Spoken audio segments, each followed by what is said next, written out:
Pessoal, eu vou pegar o gancho aqui, né, enquanto os outros palestrantes chegam, mas pegando o gancho da palestra, né, aqui no nosso colega, sobre exatamente, eu acho que esse último painel foi muito focado em cima de inversão de fluxo, né, que é exatamente o problema que aconteceu de forma recorrente, né, não de forma generalizada, mas a gente sabe que praticamente todo mundo tem um caso para contar, né.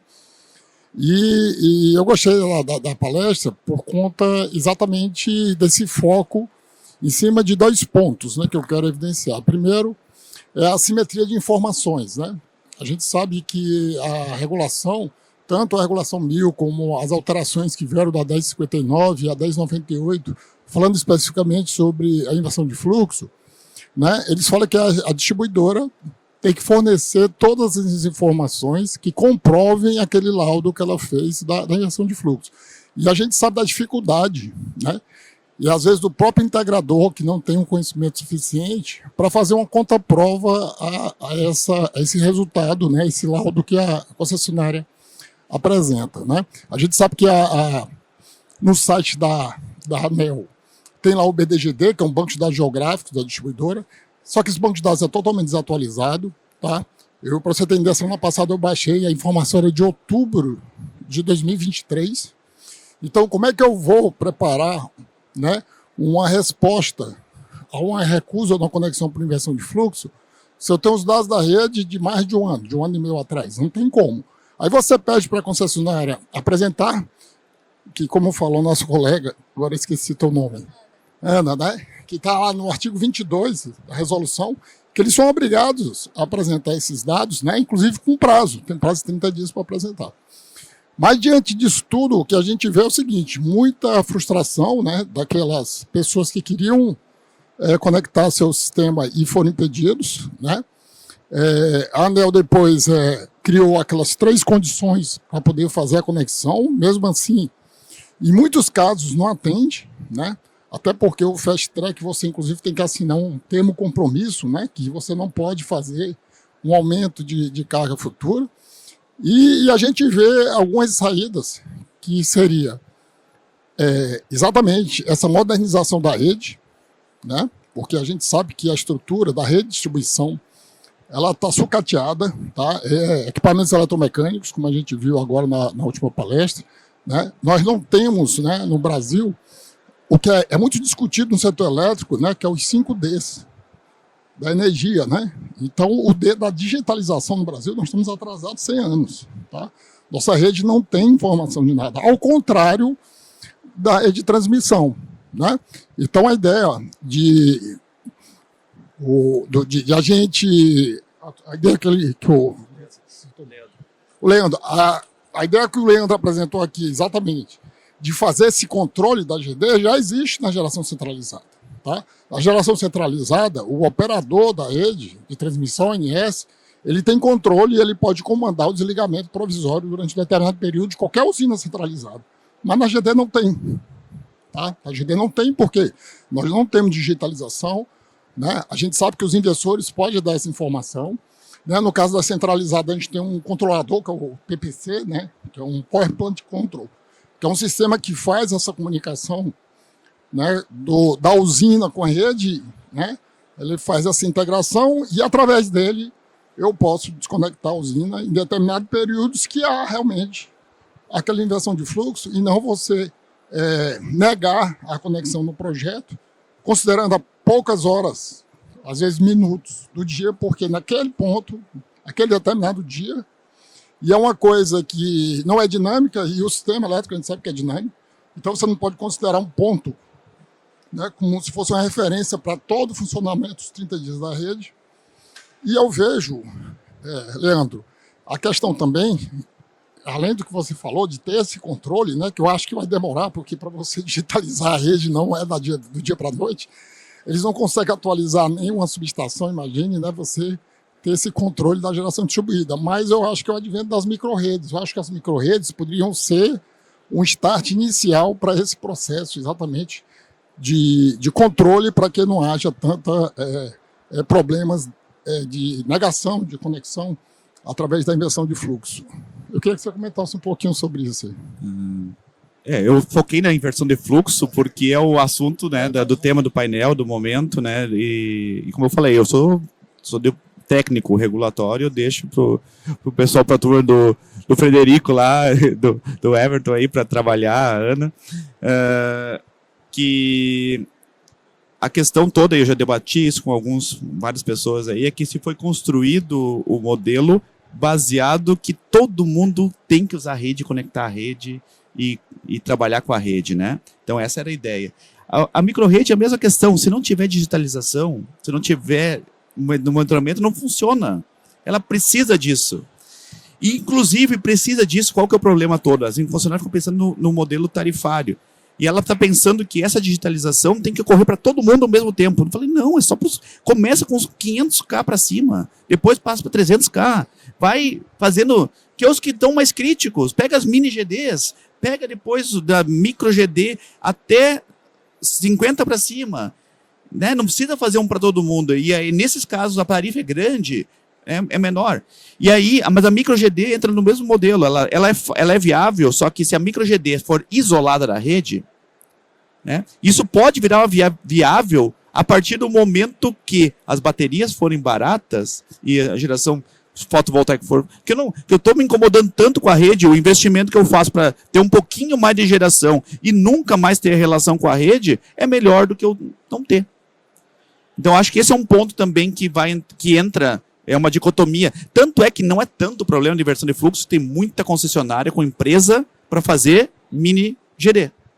Ou seja, ela não quer que os outros façam, mas ela quer fazer. Tem uma dicotomia aí de questão. Mas a micro redes, né, ela é uma viabilidade e ela pode se tornar um arranjo se o modelo regulatório for tornar tão complicado e o custo das baterias caírem, pode ser que entre um ponto que o payback justifique você não se incomodar mais. Maravilha. Então, pegando aí o gancho na tua resposta, eu vou falar com a Ana Carolina, né?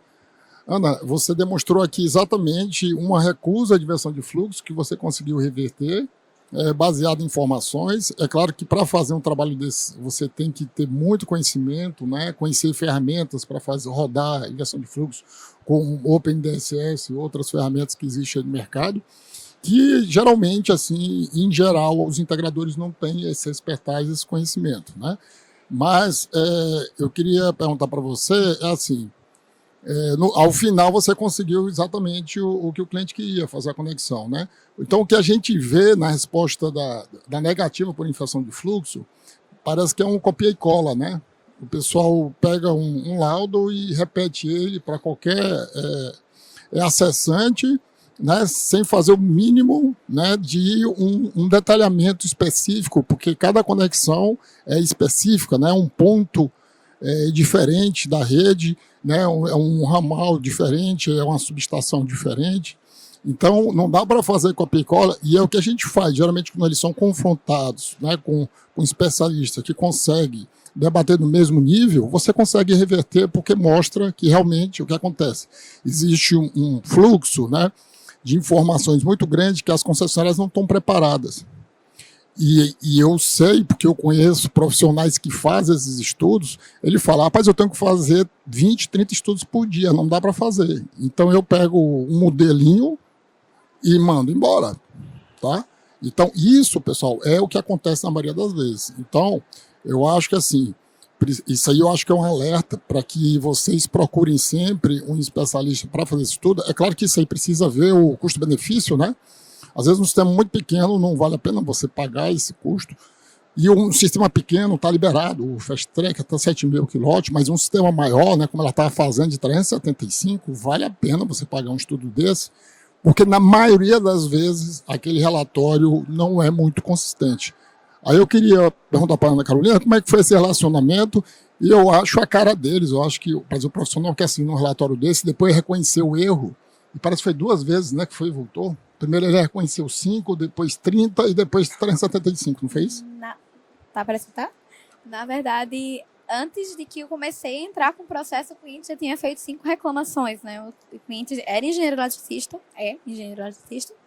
mas eu não cheguei nem a rodar nenhum fluxo de potência, tá? Eu só pedi alguns dados, parâmetros básicos, e fui entender, de fato, a topologia da rede e como é que tinha ali, como os alimentadores atendiam cada parte da região.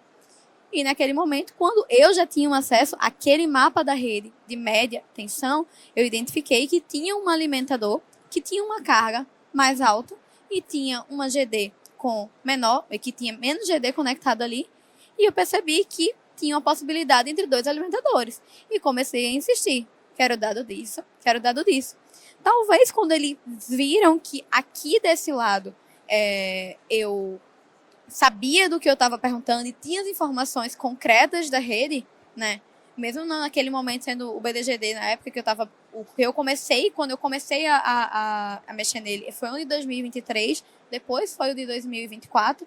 Quando eu comecei a insistir, que foi quando em 2024 eu falei, eu acho que ele falou, não, essa aqui sabe o que está fazendo, realmente ela tem noção do que é um alimentador, que dá para fazer uma extensão, e foi por esse caminho. Mas, assim, de fato, muitas vezes o integrador é porque fluxo de potência, né? Análise de sistemas elétricos de potência, o professor vai poder falar bem. A gente já fala que é uma pequena parte bem restrita da engenharia elétrica e já é muito específico.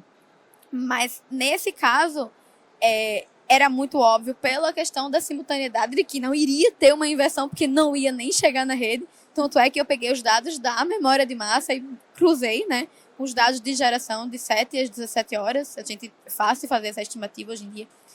Você nem precisa fazer manualmente, mas fiz de 3 meses para provar e rebati e insisti nos parâmetros técnicos, né? Eu não precisei nem chegar a rodar um fluxo de potência. E assim, às vezes você não precisa nem fazer, eu não quero um fluxo de potência, quero uma análise para ver se meu caso realmente tem o que fazer. Às vezes dá para fazer isso. Ou uma defesa administrativa, até chegar na judicialização. Porque a gente sabe que criando um gancho para a judicialização é um caminho muito mais árduo e mais complexo, que aí já vai envolver outra coisa. Até porque para judicializar, a gente tem que embasar muito bem tecnicamente. Porque como é que você vai ir para o judicial e falar de fluxo de potência, você falar de impedância, de reativo, de você falar de carga de geração com um juiz que vai estar lidando com outras demandas. Exatamente. Então, pessoal, fica aí a dica aí, tá? Para quem teve o seu orçamento de conexão, né, negado por inversão de fluxo, tá? Para ficar alerta, porque você tem direito a receber todas as informações que basearam aquele estudo, né? E você pedir essas informações para você também fazer o seu estudo. Tá? Então, existem profissionais que fazem. Nesse caso, ela fez a análise só com base em dados, né, do BDGD, mas você pode também fazer uma simulação da inversão de fluxo através de ferramentas, de softwares que existem disponível no mercado. Tá? Mas agora nós vamos para a última pergunta aqui para o Everton. Né? O Everton falou também um pouco, né, que é o tema aqui do painel sobre inversão de fluxo, mas também falou sobre as outras oportunidades que existem aí para o integrador. Né? A gente sabe que com essas mudanças regulatórias, principalmente, né, o mercado, né, o integrador, ele tem que se reinventar, né? Ele tem que procurar outros nichos, outras opções. Eu vou citar até um exemplo para vocês. Né? Eu também tenho uma integradora, tá? A gente faz projeto solar, mas a gente faz projetos de eficiência energética, eletromobilidade. A gente atua no mercado livre, tá? A gente não foca só no solar. E, às vezes, uma coisa puxa a outra. Para você ter ideia, há 2 semanas atrás, tá? Eu fui dar uma palestra para síndicos de condomínio, porque hoje está uma discussão sobre a instalação de estações de recarga em condomínios, em prédios, né? Porque tem uma série de discussões sobre a segurança, né, na hora de recarga do veículo, por questões de incêndio, né? A gente sabe que as baterias de lítio, as químicas, elas são inflamáveis. É claro que essas baterias hoje estão cada vez mais com proteção, né, porque eles estão mudando, inclusive, a química com solventes orgânicos que não são inflamáveis. Então, aqueles vídeos, às vezes, que você vê na internet de um carro elétrico pegando fogo, são baterias mais antigas, tá? As baterias mais modernas, elas estão muito mais seguras, mas mesmo assim existem riscos, né? Então, por exemplo, no estado de São Paulo, o Corpo de Bombeiros lançou uma portaria, inclusive, exigindo uma série de procedimentos para poder instalar uma estação no condomínio. Mas eu estou falando isso porque eu fui dar uma palestra de uma empresa que presta serviço, né, de condomínio para prédios sobre veículos elétricos, né? E quando eu terminei a palestra, vieram 5 pessoas me pedir, perguntando se a gente fazia projeto e instalação, tá? Quando você compra um veículo elétrico, vem um carregador, mas é aquele carregador de emergência, tá? Que você liga na tomada ali, é um carregador de 10 amperes ou 20 amperes. Mas se você quiser uma carga mais rápida, aí você tem que instalar, que a gente chama de um wallbox, né? Um carregador com maior potência. Então, geralmente, esses carregadores são de 11 kW, 22 kW, pode chegar a 50 kW, isso em corrente alternada, né? E isso realmente impacta no condomínio. Então, o primeiro condomínio que eu fui visitar, que ele pediu para instalar, tá? Tinha já 5 veículos elétricos lá, tá? Só que eles estavam usando o carregador lento, mas todos eles queriam colocar um carregador de 22 kW. Quando eu cheguei no edifício, eu fui ver o transformador de entrada, era de 75. Aí como é que eu instalo 5 carregadores de 22, que dá 110 kW, num transformador de 75? Quer dizer, na hora que ele ligasse ali, um carregador já teria problema, né? O que é que ia acontecer? Ia disparar o disjuntor ali de entrada do edifício, ia desligar a energia de todo o condomínio. Então, quer dizer, isso aí o que aconteceu? Eu cheguei para ele e disse assim, olha, mas você não tem outro local para instalar o carregador? Porque ele disse, no edifício não dá. Aí ele disse, não, tem minha empresa. Eu cheguei lá na empresa dele e não tinha solar. E tinha uma cobertura que dava. Eu digo assim, olha, você pode colocar um carregador e você ter praticamente custo zero para instalar o carregador, se você instalar uma energia solar. Então, eu terminei vendendo o carregador e a energia solar, tá? Porque o carregador de veículos elétricos, ele com certeza ele vai demandar muito projetos de energia. Então, às vezes, você vai vender o carregador e vende o solar junto. Mas aí eu queria passar para o Everton, né, para ele falar exatamente dessas oportunidades e dessa venda consultiva, né? Cada vez mais o mercado tem que se reinventar e não existe mais aquele gerador de pedido que tinha antes, né? Eu me lembro que um vizinho meu uma vez pediu para eu fazer um projeto, aí eu disse assim, sim, me manda a fatura de energia para eu calcular. Ele disse, não, já sei, é 4 kW pico que eu quero. Quer dizer, o próprio cliente, mesmo ele sendo leigo, ele já sabia qual era a potência. Porque o que ele fazia? Ele pagava a conta de energia, dividia por 120 e sabia, né? Mas hoje não está mais assim. Hoje o mercado tem que se profissionalizar, tem que estudar, tem que procurar conhecimento para que possa diversificar suas opções, né, para que ele possa passar por essa fase aí, né, que a gente sabe que o mercado é crescente. A gente viu, inclusive, palestra, acho que foi ontem aqui, o consumo de energia no Brasil, pessoal, ele sobe em torno de 4% a 5%. O ano passado foi 4,2%. Veja bem, nós temos uma potência instalada, isso sem considerar a GD, de 213 GB. Se você multiplicar por 4%, tá, dá quase 10 GB. Então, nós precisamos de 10 GB por ano de novas usinas só para atender o crescimento orgânico. Eu não estou falando do crescimento, né, que existe nas unidades consumidoras já instaladas por conta de vários aparelhos elétricos que são incluídos mensalmente. Então, eu acho que quem tem um discurso de que a GD acabou, ele tem que repensar, tá? Porque a GD só tem a avançar, principalmente com o advento das baterias, que você vai usar o quê? Você vai usar a rede elétrica como bateria do teu sistema. Mas eu queria que você falasse, Everton, um pouquinho exatamente dessa diversificação que você falou, das oportunidades que existem no mercado para o integrador. É essencial essa atualização do integrador, né, na sua forma de agir, e aí, especialmente em razão da inversão de fluxo, né, como a Ana trouxe, o Leandro também, originou um aceleramento nesse processo, né, porque em alguns estados, exemplo do Rio Grande do Sul, Minas Gerais, enfim, onde está com mais força, o integrador realmente tem que incorporar novas soluções, talvez com mais celeridade que alguns outros estados, que a inversão agora está começando, num percentual muito menor. Então isso faz com que acelere alguns processos, né? Mas isso também não dá fim a essa questão, né? O Leandro comentou, inclusive, que a legislação, enfim, as mudanças vão demorar mais para acontecer, né? E é normal isso no direito, nós advogados temos muito claro isso, Primeiro, o mundo, as coisas vão mudar e a legislação vai correndo atrás, né? Diz, olha, agora tem inteligência artificial, precisamos criar uma regulação para resolver isso. Mas primeiro se inventa a inteligência artificial e começa realmente a operar, e aí sim a legislação sai correndo para tentar acompanhar tudo isso. E no nosso setor, obviamente, que não é diferente, né? A questão de condomínios, já tem normas, inclusive, em São Paulo, mas não só relacionada a carregador elétrico, as questões de usinas de solo, normas de bombeiros específicas para isso, né? Isso tudo vai reforçando essa questão de que o integrador precisa, em primeiro lugar, se atualizar, não tem mais opção de ficar tirando pedido, sentado numa cadeira, né? Isso é parte da nossa história, do nosso passado. Agora a gente realmente precisa buscar novas soluções e realmente rumar para entender melhor os cenários, entender as opções que tem para o cliente, né? Para o consumidor como um todo, e trabalhar efetivamente isso. Obviamente que isso passa por qualificação, por entendimento, né? Por exemplo, a questão da inversão de fluxo. Eu não sou engenheiro, né? Não estou no nível dos colegas, mas a gente tem que pegar a norma, tem que entender o que a distribuidora tem que cumprir nos requisitos, né, de uma análise de inversão de fluxo, tem que, pelo menos, fazer um contraponto e dizer, olha, apresentou as opções, tem um mínimo de coerência, isso é o básico. Né? E aí depois, obviamente, que há espaço para uma discussão técnica, né, no nível de engenharia. Mas para olhar o que ela nos apresentou, fazer um comparativo com o que está na norma, não é lá um bicho de 7 cabeças, né? Faz uma vez, um pouco mais difícil, na segunda já mais tranquilo, terceiro em diante já sabe, né, muito mais tranquilamente o que precisa ter.